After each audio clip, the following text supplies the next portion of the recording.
everyone. Welcome to Penguin Voices, our exclusive speaker series which is designed to give everyone at Penguin Random House access to hear from entrepreneurs, creative thinkers and thought leaders. All of the videos from all of our Penguin Voices talks are on Roost, so you can have a little browse if you want to after this. But today I'm really delighted to introduce Dr. Steve Howard, who is one of the leading authorities on sustainability and climate change and has spent so much of his career helping businesses transform their sustainability credentials and journey. As Chief Sustainability Officer for IKEA, Steve was responsible for completely transforming their approach to responsible business, including really extraordinary investment in everything from renewable energy to recycling, to creating a highly profitable category, which was all about sustainable products. And actually, due to Steve's approach, I think IKEA ended up owning more wind turbines than it did stores, which I love.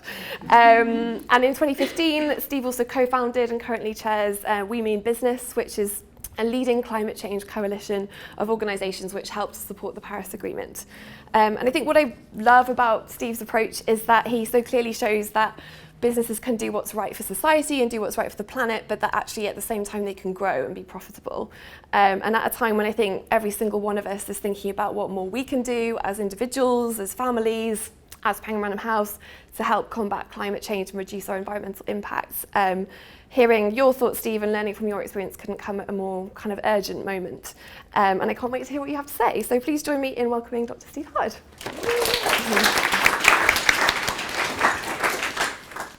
Thanks a lot for the intro. Thanks for taking some time out of your week. And I've got lots to say.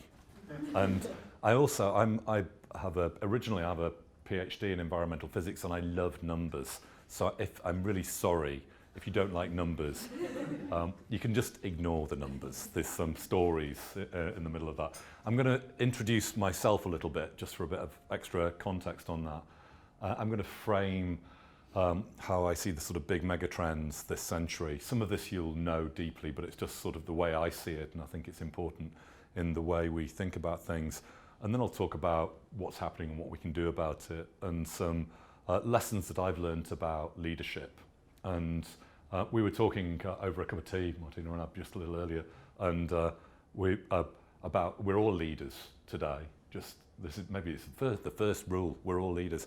So leadership is decentralized in today's world, so we all make in the day-to-day decisions we make as individuals or as voters or as people in an organization like Penguin Random House. We're all leaders. So some lessons, hopefully relevant for all of us. I'm told I had to press the little button here to move through this. So to just introduce myself briefly, and this it's not for name-dropping purposes, but it's more originally, when I was 7 years old, I'm really lucky I've been able to work my career on things that I care about, and purpose in what you do is really important, I think. So I was 7 years old and I thought I'd really like to work for WWF, for that nature charity with the panda. And then I went and did ecology, I got a PhD, I went and ran forestry for WWF, a chunk of the forestry programme. I helped set up the Forest Stewardship Council, and we were chatting earlier, the commitment that you've got to having all of the books published on FSC paper has helped, companies showing leadership like that has driven a transformation in forest management around the world. There's an area 8 times bigger than the UK of forests from Brazil to Sweden that are FSC certified to high social and environmental standards. I worked on that. I worked in consultancy. I set up a leading climate change NGO, worked with lots of business leaders and political leaders, got to say to Governor Schwarzenegger before the press conference, "Governor, do you mind if I introduce you as the emissions terminator?" And he actually thumped me. Here he was like, "Emissions terminator, I like it." And it kind of stuck. Somebody else twisted it into the pollution terminator, which he seemed to prefer. So we were with sort of business leaders around and political leaders around how do you tackle climate change, and access celebrities. I've got a photograph of me right next to Hugh Jackman, but he'd just been voted the world's sexiest man. You do not put yourself next to the world's sexiest man. And then launched a few other things, but that was Biofuel with Branson. helped launch the first biofuel jet with Richard, which was on coconut fuel. And then a few years, I'd been like 7 years in the climate group. I was approached to join IKEA, and I almost didn't go to the interview. And it's interesting. If you go to an interview, I would encourage you, be hyper honest in an interview, because then you know if you're a good fit afterwards. And so I said to Mikhail, who was the CEO, if you're interested in being incrementally less bad, I am probably the wrong guy. If you're interested in transformational and good, I might be the right guy. And his face lit up in a big smile. And then for him and for me, the rest of the interview was kind of justification for why I was going to do the job, really, because he wanted someone to help lead a transformation in the business. And we really took IKEA a long way. So that's me. I'm going to come back to the IKEA stuff. And I also, yes, as Sienna mentioned, set up an organisation, a super coalition called We Mean Business, which I still chair the board of today. So a few words on change and then the megatrends. And it's interesting, you can doubt change, you can fight change, you can fear change. The best thing to do is to embrace change and unlock opportunity. So, change is all around us.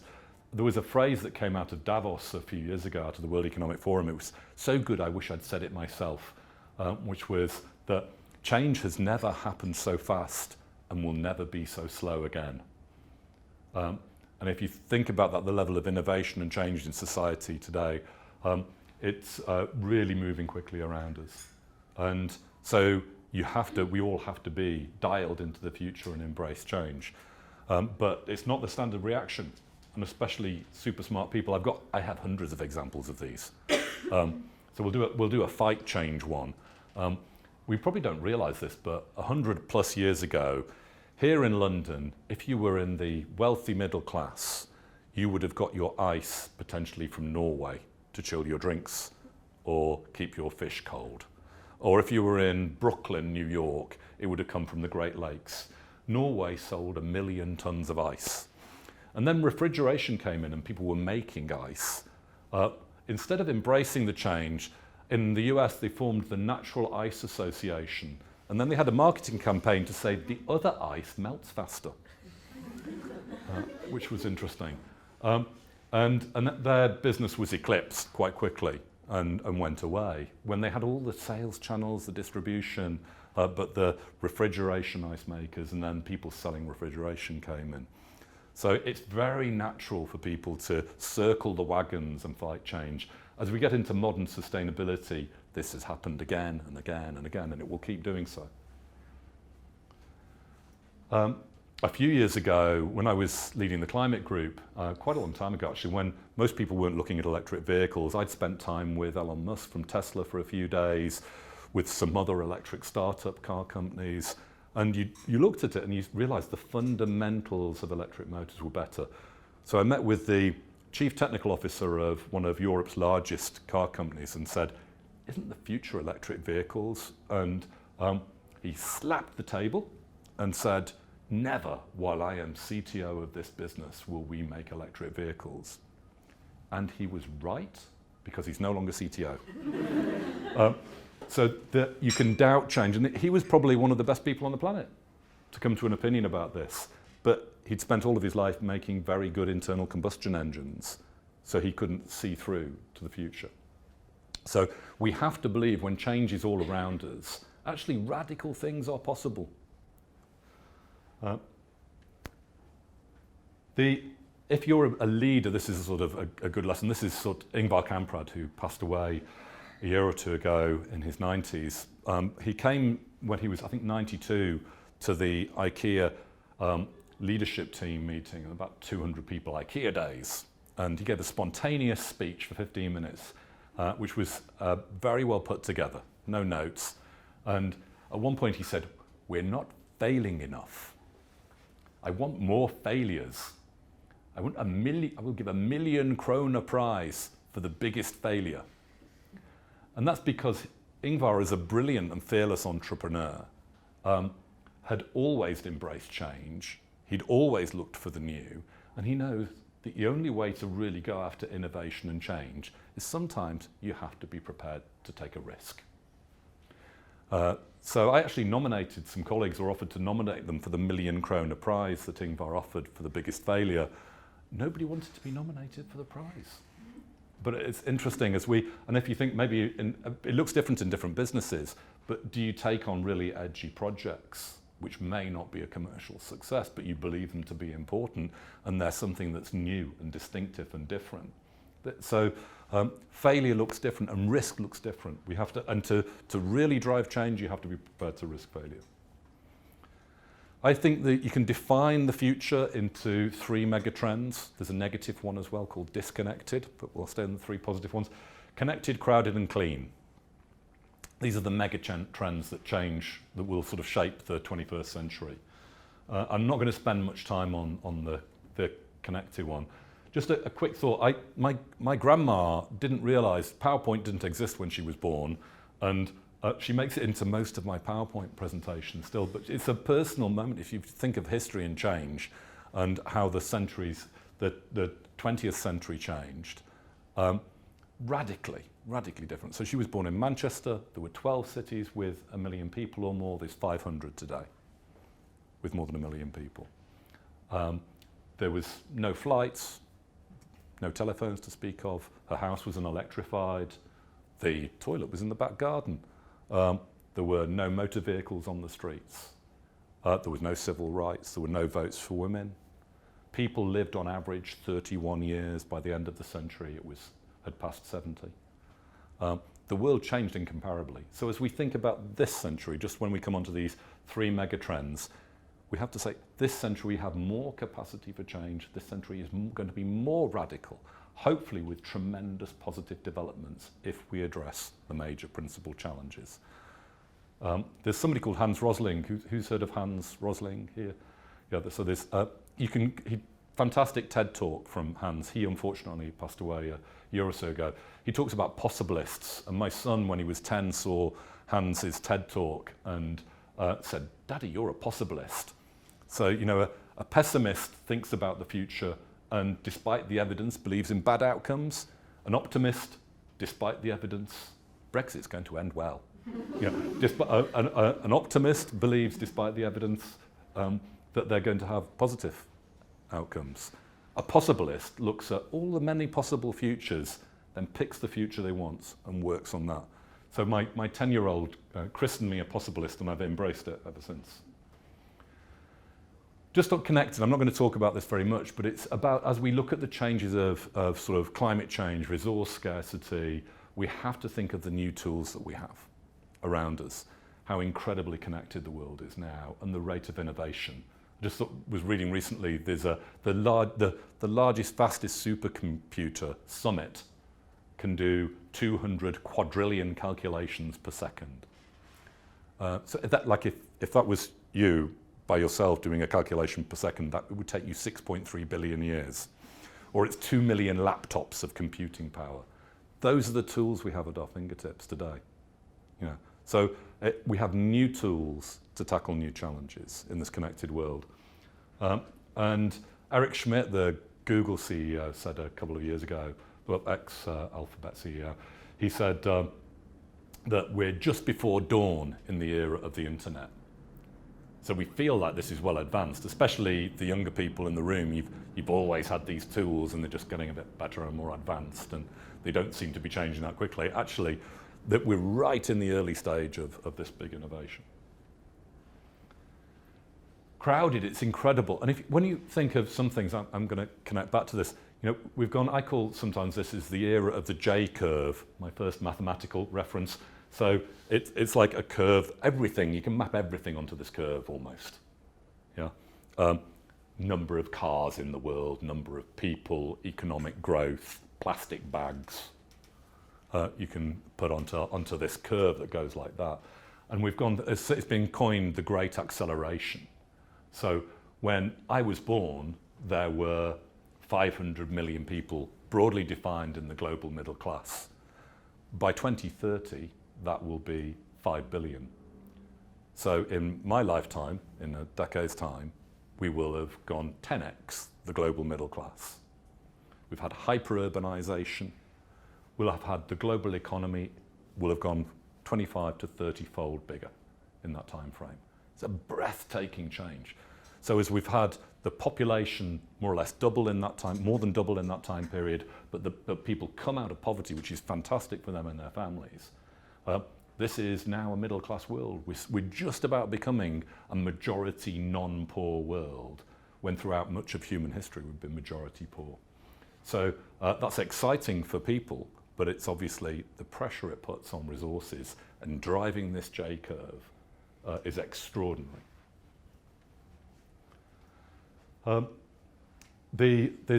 We've entered an era which has been termed the Anthropocene. So if you look at geological ages, they're all sort of named. We've been technically in the Holocene, which is the period, the sort of mini geological period after the last ice age. This nice moderate climate, not too cold, not too hot for us. We've been in the Holocene, which was meant to run for about another 50,000 years or so. And now it's been termed the Anthropocene. So it's where it's defined by humankind now. Our footprint on the planet is the biggest thing defining it. There was a study done last year that looked at what's the weight of all of nature and all living things by mass on the planet. And then when it came to mammals like us, they found that actually livestock was 60% of all mammals, that people were 36%, and then all the elephants, rats, bats, shrews, deer were 4%. So nature's in a corner. It's 50 billion. I'll get into the positive stuff in a bit. There's some negative stuff. Okay, but it's important to think of the scale, and the scale is new. So, the per capita meat consumption was half what it is today when I was born. So it's half what it is. But we've more than doubled the number of people. So we've gone 5x in terms of the amount of livestock that we keep. So there's 1.5 billion cows, 1 billion pigs, 1 billion sheep, 50 billion chickens. If of all the birds in the world, 30% of them are the wild birds. 70% are making an egg somewhere for you, or about to be Sunday dinner. In terms of the planet, this is a massive thing. Our agriculture shapes the world around us. When we're sat here in central London, we don't think of it like that. Agriculture does. It's half of all habitable land, 80% of which is for livestock. Plastics. Can't talk about sustainability without talking about plastics. When plastics came an issue, it's actually some friends of mine were doing a study, and they came. I call it. I've actually got a file on my computer on my iPad, which I call factoids.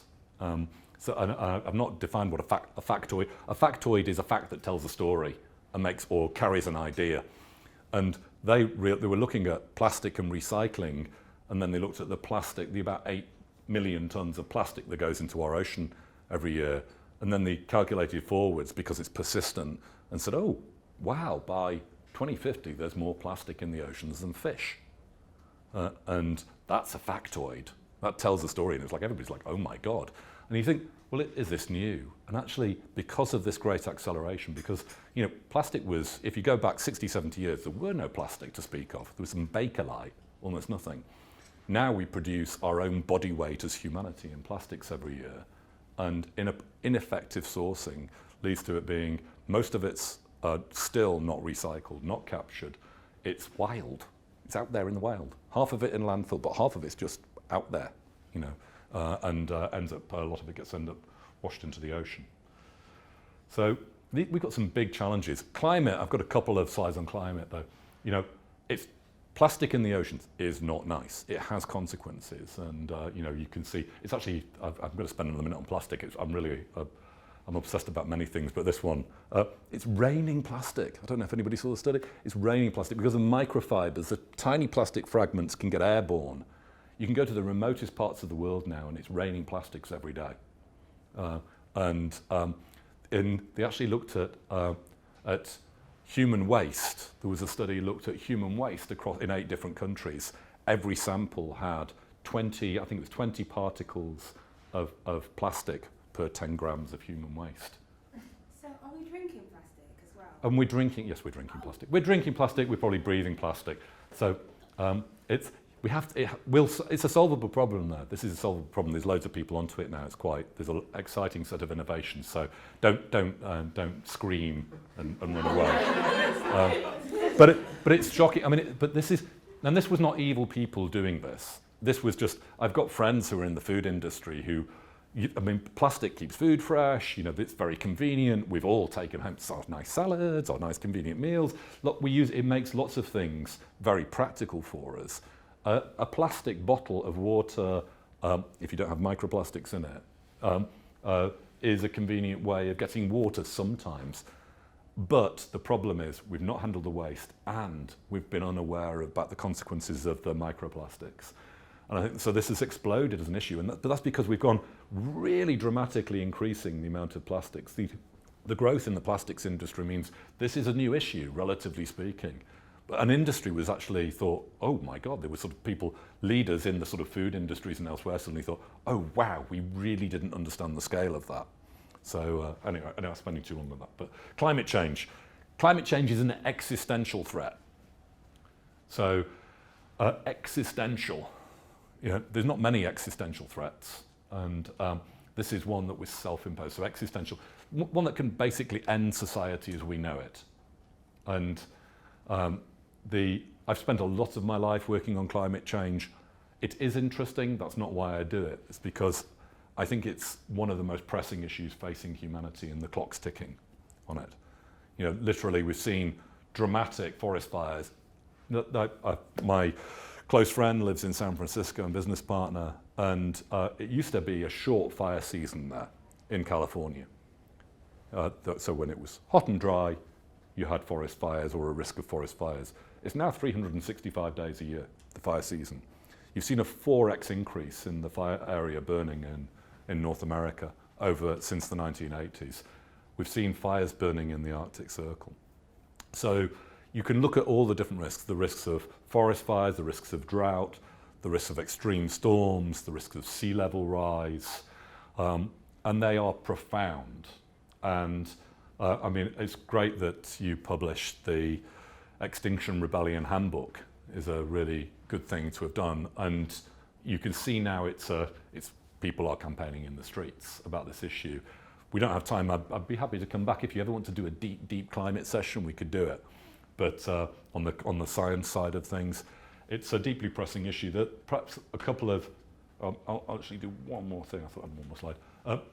The numbers appear there.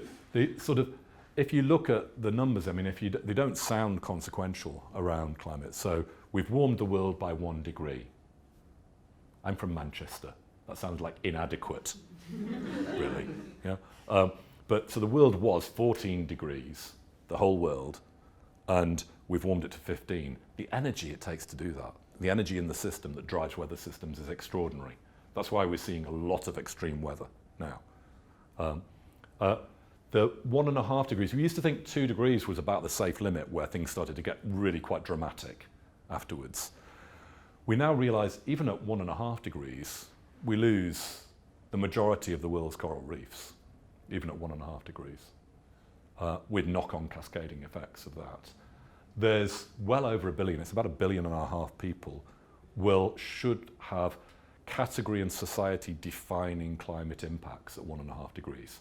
Multi-sectoral, so things that are happening that affect food security at the same time as flooding and storms, etc.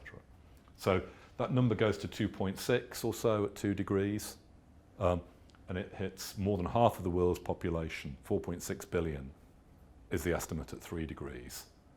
And you have to say, it's at about this level where you have to wonder if society can actually bear the full cost and level of disruption. And so this is, to stay there, we have to sort of have net zero carbon emissions, completely eliminate things from fossil fuels, from cars, from petrol stations, from power stations, from the food and agriculture business by about 2040 or so. That's kind of on the watch of this group of people. Maybe it gets to around about 2070 or so, and there are ranges with these things. If you're to 2 degrees, it's a radical change in our society at the same time as we still have economic growth. It's the biggest, most consequential, predictable change that we will see in our working lives. We have to do this.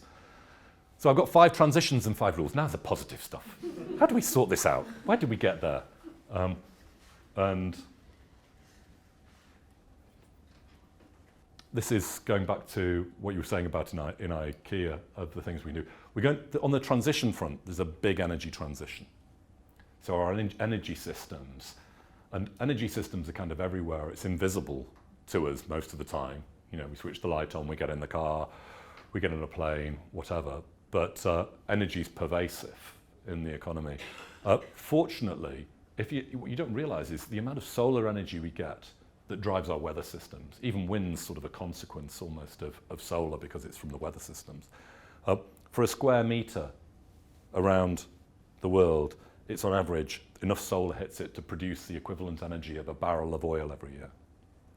It's a very big world that we have. We're not short of energy. We have huge renewable resources. And solar and wind have got incredibly cheap. So now the exciting thing from an electricity generation point of view and an energy generation point of view is we can produce, and we can do it fast. We can produce cheap, abundant renewable energy that can provide for our energy needs. It's about pushing it there aggressively. I think when I was in IKEA, I went and asked the team, we'd bought like a couple of wind turbines, and I said, how much will it cost us to go 100% renewable if we buy our own wind turbines and solar panels? And they said, really? Do you want to really know? And I said, yeah, I'd like to know the answer to that. And then they came back the next day and said, well, it's about €1.5 billion. So I went into our CEO's office and sat down and said, Mikhail, it's going to cost us $1.5 billion to go 100% renewable. We've got the money. We're going to get positive returns. I think we should do it. Mikhail phoned me back at 6 o'clock that day, and he said, I think we should do it. It wasn't quite that simple. We then worked on it. And then with a great group of people, I mean, by the time I left, we'd bought 29 wind farms, and we'd done 130 solar installations, and the company's on track to be 100% renewably powered by 2020. We launched a group called 100% Renewable, it's RE100 it's called, 4 years ago in New York. And there were 3 companies. There was myself, Mars, and Swiss Re on the stage. It felt a bit lonely. There's 150 companies now that are committed to 100% renewable. Hopefully, Penguin Random House, maybe next. That's me on top of that wind turbine. That's in Poland. You hear a lot of rubbish talked about wind turbines. So we took the local mayor up. It's a really small community there. There's 6,000 people. The tax revenue had enabled them to massively upgrade the local primary school that they got. The farmers were getting revenue from this, so they're farming electrons as well as potatoes. The mayor, we took the mayor on top of one. He said it was a source of pride that they had these generating clean energy for tens of thousands of homes. We have in the UK, if you just look at the UK, 40% of Europe's wind resource. We're wind rich. Not sun rich. Sun rich would be good for solar, but we're wind rich as a country here, pointing out into the Atlantic. I don't know why I was surprised when it was windy on top, actually. But the solar's incredibly exciting because of the continued development, and it's now really cheap, solar energy. So for most of the world, it's kind of the cheapest energy you can now produce is with solar power. And it's getting more and more efficient. So it used to be about 10% of the sun that hit a panel would be converted into electricity. It's now up to around 20. By 2030, it'll be up to 30. At the same time, it's getting cheaper and cheaper. Why is it going up? Why the efficiency is going up? Just technological improvements. That's all in just constant learning.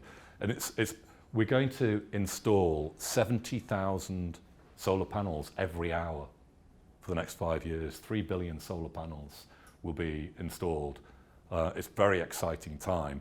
If we can accelerate that, this is the energy transition, we can get this nailed. It's about how we use energy as well and making it more efficiency. I use this as, it's a self-serving example, but it also provides a rule. Which I like, which is on this 100% theme. So when I was in IKEA, there's a big lighting department in IKEA, and we sold a few thousand LEDs, but you could see the future. So the LEDs are much more efficient. If anybody remembers the Beijing Olympics, it's also very flexible. There were like drummers drumming drums with LED light drumsticks, and the drums were flashing because they were LEDs. If you tried doing that with incandescent bulbs, it's a bit messy. So LEDs are more durable. They don't transmit heat to the same amount because they make light. So I asked the lighting team, I said, how fast can we go all of our lighting? How fast can we take it 100% LED? And then we made a decision in the business to say, okay, there's many different types of lights, hundreds of different types of light. It's a 4-year innovation plan to get this done. We'll take a hit on the margins.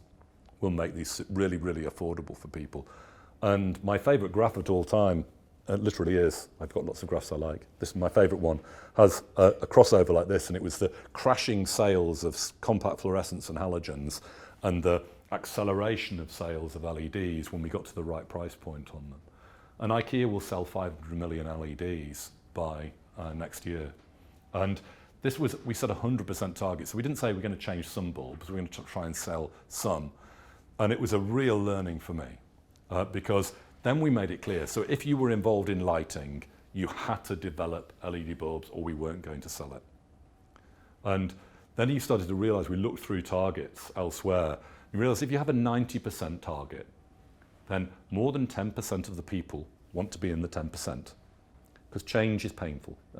Margaret Mead has a phrase, the only person that likes change is a wet baby. And I don't know if it's true, I quite like change as well actually. But probably many of us do. But it's hard if you're leading a business, if you to do things that don't seem right. Change is hard to do. You're already 100% busy doing what you're doing. But when you create clarity and say, this is what the future looks like. The other thing we did, we realized this as soon as we made the decision in the business council and said, okay, the future's LED, 100%, we're going all in behind LED lighting. Then the next day, we stopped an investment in a slightly better traditional lighting factory, because all of our effort and ingenuity went behind creating better LEDs. So go all in. There's a mobility transition underway that's really exciting. I like. This sounds terrible. I'm going to be dragged off and lynched or something. I really like in the winter going somewhere sunny, and I feel like I need to go to confessional for saying that. And I did go for I did a 10-year stint of holidays in the UK. I live in the Netherlands now. I did a 10-year stint of holidaying in Cornwall and celebrating rain on the beach. But we want a connected world. We want a world where mobility is there, where we can go places and travel and meet each other, but not at the cost of the planet. There are 17 companies that, may even be more now, that are actually doing electric plane startups. Really exciting. It will take some time to do this, and we'll have to drive the change through. But you can see the full electrification of pretty much everything in transport. Electric trucks, electric buses. Electric buses in cities are going super fast. The electrification of cars is the first wave. Mobility is going to see the biggest transformation that it's seen pretty much since the Model T Ford came out. And that's the combination of the electrification of vehicles. It went from nowhere, if I think about 10, 12 years ago when I sat with that chief technical officer who said never on my watch to me, there's now 54 models available for consumers on electric vehicles. The business case as an individual consumer, because the motor's super efficient, the electricity is very cheap. So even if it costs a bit more to buy, it's a no-brainer to have as an individual. The next wave is, and this is harder to predict from a timing point of view, is autonomous vehicles. And I've sat with with professors who are studying robotics and autonomous vehicles and asked about timeframes, and nobody can give you one they will commit to on this. But you can see the technology is really, really close. So for highway driving, it's there already. For cities, it's a bit harder. But the interesting case is, if you look at who owns a car here, it's not a question of shaming. Who owns a car? Not that many. It's interesting, isn't it? Who has a car in the family even though they're not taking claim for. There's a couple more hands went up then, I guess. Yeah, my wife has a car, actually. I don't have a car, but who's driving now? You're driving now? Not this right. No, I meant right. I did actually mean this second. You can see. So there's some cars out there that are completely underutilized. So our cars are 96% unutilized. 96% of the time they're just sat there. And then most of the time they have 1 or 2 people in when they're designed for 5. Massively underutilized. When you have autonomous vehicles, you can get to 40% utilization.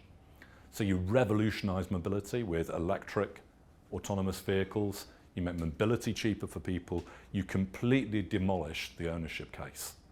I think it's about 2030 when we get there. It's super exciting. The food, and this is the easiest transformation, the food and ag transformation.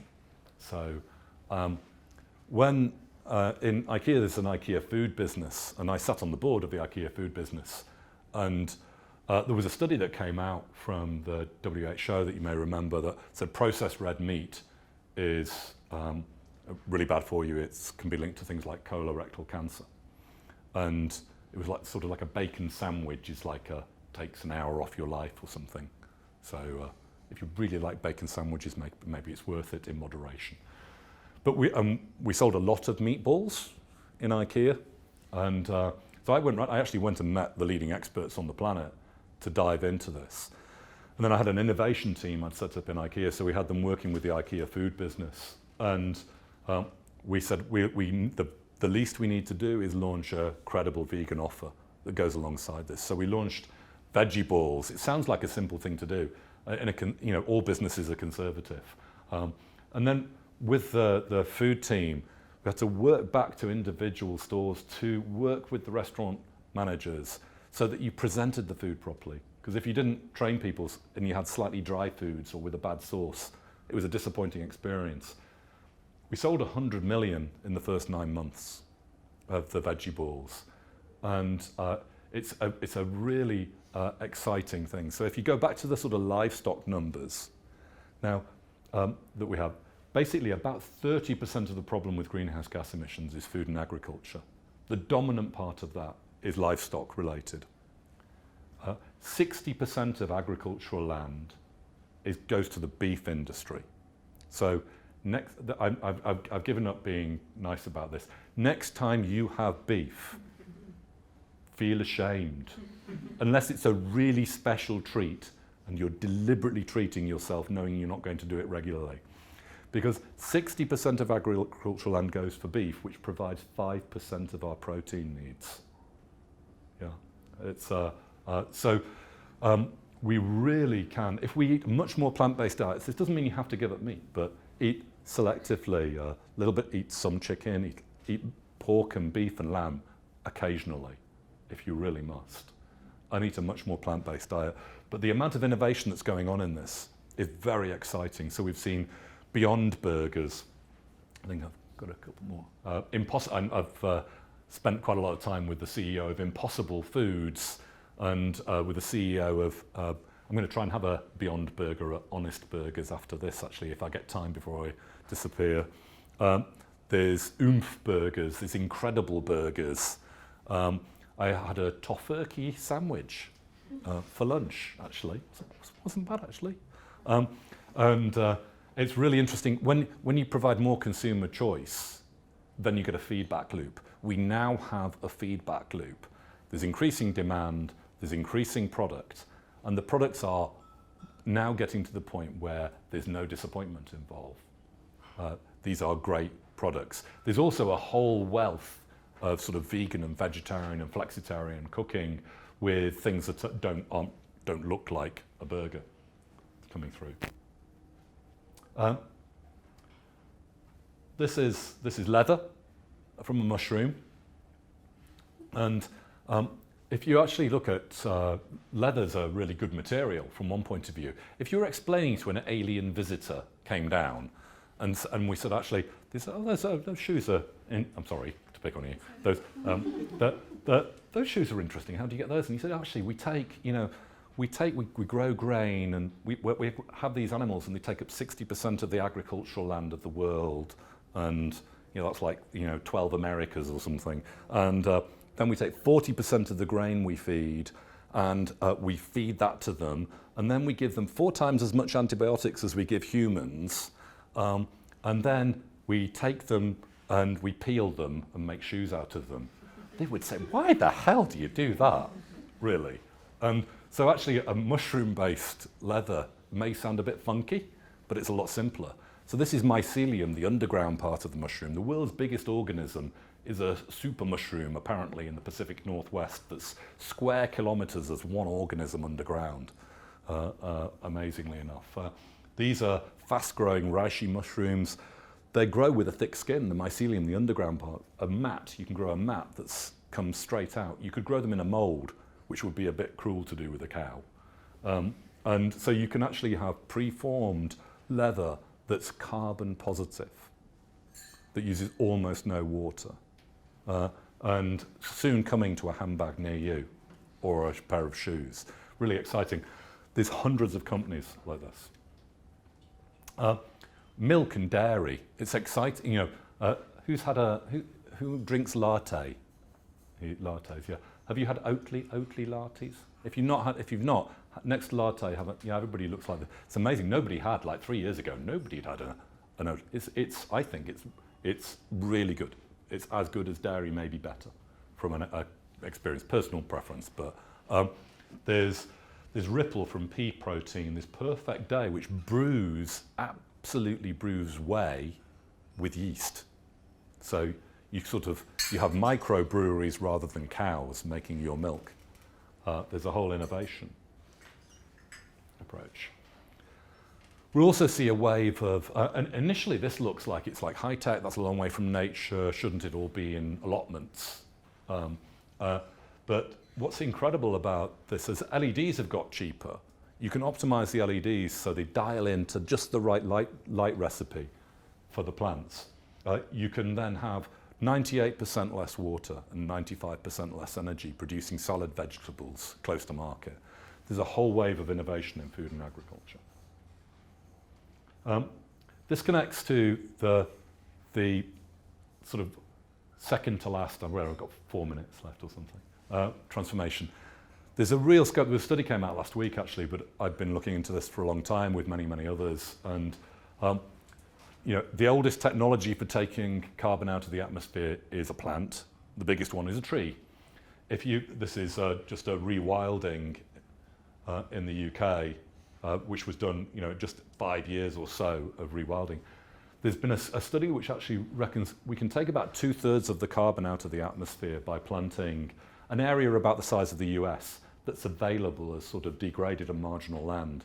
You can imagine if we actually said, okay, if we halved the amount of meat consumption that we ate on the planet, it's 43 kilos per capita today. If we halved that on the planet, that frees up twice as much land area again. It's an amazing, breathtaking land that all was forest originally, not that long ago as well.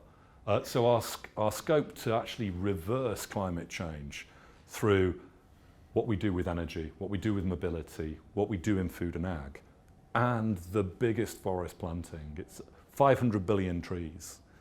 It's absolutely in our scope to do this.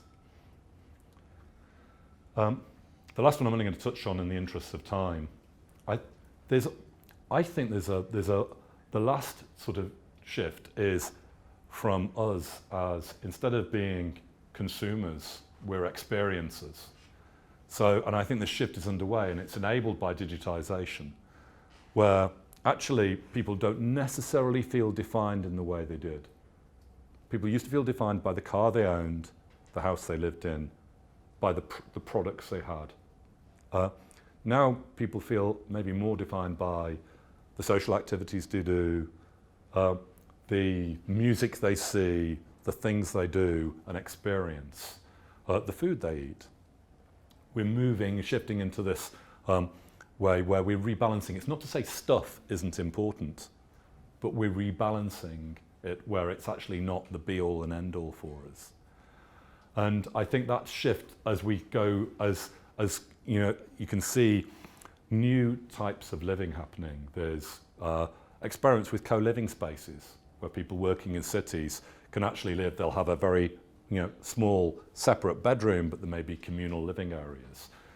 There's ORI systems innovating actually for small apartments where you have movable walls where you can double effective space of an apartment.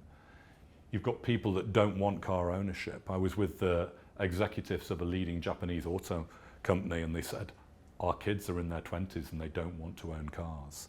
So as we want access to services, access to experience, it rebalances our relationship with stuff. So the rules, hopefully, there is no business as usual on our watch. Radical decarbonisation. Embrace change. You can always create, almost always, create a business case to do the right thing. The power of 100%, it's about better. I didn't talk about this, but it should be obvious. Like an LED bulb, it's better light now. An LED bulb is better light. It will last you 20, 25 years. It will save you money. It's a better product. The products we're innovating with in sustainability, we shouldn't be selling people compromises. The early ones were things like toilet paper that felt like sandpaper. Not a great innovation, really. Or the early detergents that washed your whites grayer, but were good for the environment. We can't do that. We have to deliver products that are all round better, affordable, attractive, appealing, sexy, and radically sustainable. We have to be up for risking failure. We all have to lead. And then the big transitions. So renewable energy transition, we can do that. We can start in the companies we work in with 100% renewable energy commitments. We go from car owners to travellers. A food and farming revolution, one meal, one veggie meal at a time. You don't have to give up meat, just take one veggie meal at a time. This great rewilding is super exciting. I think if we get this right, we can be the generations that actually has nature in a better state as a result of our time here. That's our possibility, our objective to go for. And then from consumers to experiences. And I think if we can do this, then we can win the race of our lives. Sorry, slightly over time. Thank you.